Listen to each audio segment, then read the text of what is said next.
Very observant talaga ako. Yung tipong pati pagsusuot ka ng sapatos na shoe sock.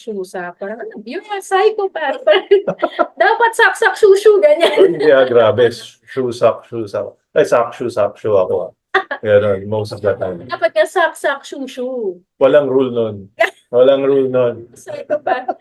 Parang, parang, kasi nasa medyas ka ni, bakit lilipat ka pa sa shoe, di ba? Madudumihan. Kato, tinanong mo yun kay Gu, madudumihan kapag tinapak mo pa, di ba? So, pagkasuot mo ng left You sock, put it on top isuot of mo your na kaagad, shoe. di ba?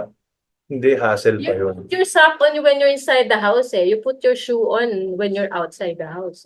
Kaya nga, pero Kasi maglalakad ka pa, hindi mo naman sure kung after mo isuot yung sock mo, hindi ka na babalik ng loob ng bahay eh. So, since you're gonna walk around pa inside the house, socks ka muna, and then when you're ready to go outside, you wear your shoes. Okay. Sige na nga. See? That's the simplest explanation for that.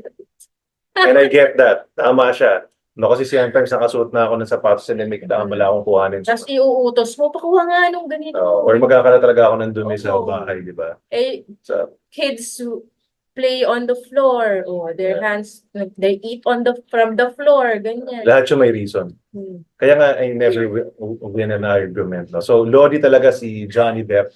The first man to ever win an argument with a woman.